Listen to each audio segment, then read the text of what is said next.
ሙስሊሟ የተሟላ ሂጃብ በመልበሷ ወንዶች እርሷን አይተው ከመፈተን ትጠበቃለች፣ መከላከያ ትሆናለችም።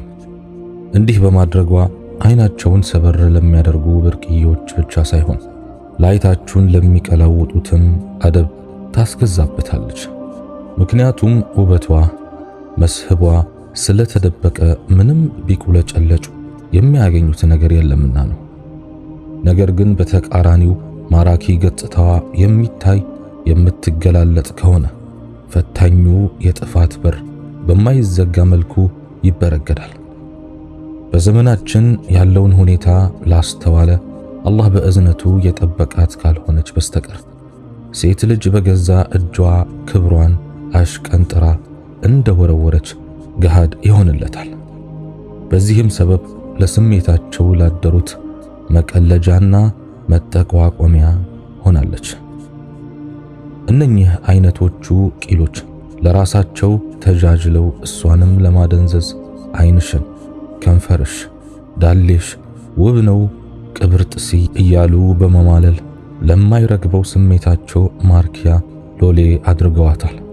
እርሷም እነዚህ መርዘኛ ቃላቶች ባሳደሩባት ተጽዕኖና ባሳረፉባት ጠባሳዎች ተደንቃ ውብ መሆኗ የተነገረላት እስኪመስላት በሐሴት ተሞልታ እነሱ ለፈለጓት ዓላማ በማደር የወሲብ መግነጢሳቸው ሰለባ ሆናለች።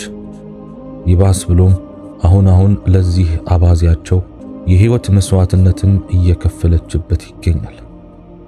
እንደምን ይሆን ብትሉ ለዚሁ ከንቱ ዓላማ ስትል ባላት ውበትና መስህብ አልብቃቃ ብላ ከሜካፕ ተሻግራ የአካል ለውጥ ለማድረግ አፍንጫዋን፣ አይኗን፣ ከንፈሯንና ቅርጿን ለማሳመር በሚልም ሆድና የመሳሰሉትን አካላቷን በቀዶ ጥገና መዘልዘልን ተያይዟለች።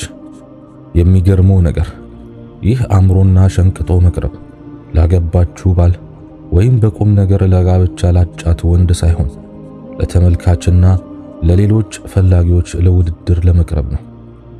ለውበቷ ስትል ሕይወቷን መስዋዕት ለማድረጓም ይህ ሩጫዋ በቂ ምስክር ነው። ይህን መሰል ከምዕራቡ ዓለም የመጣው አባዜ ሙስሊሙንም ዓለም እያናወጠው ይገኛል። እነዚያስ ስለ አኺራቸው ስለማያስቡ ለዱንያ ላይ ክብርና ስብዕና የሚሰጡት ትርጓሜ የላሸቀ በመሆኑ ለዚህ ተዳርጓል። የእኛዎቹ ግን ምን ነካቸው? በተጨማሪም ልታውቂው የሚገባው ነገር ምዕራቡም ሆነ ተከታዮቹ ምስራቁ ዓለም ዘንድ ልብስን ሲለብሱ ለጌጥነት እንጂ ለመሰተሪያነት እንደማይውል ነው። አንዲት ዘመነኛ ነኝ የምትል ሴት ከመልበሷ በፊት የምታስበው ያምርብኛል፣ ይስባል የሚሉትን ተራ ግብ ይዛ ነው የምትነሳው። ሙስሊሞች ዘንድ ግን የዚህ ተቃራኒ ነው። ልብስ ሲባል በቅድሚያ መሰረታዊ ዓላማው ሀፍረተ ገላን መሸፈኛ ነው። ማራኪና መስህብነት ያላቸውን ጌጦቿን ሁሉ መደበቂያ ነው። የሴት ልጅ አካል ደግሞ ሁሉም ሳቢና ማራኪ ነው።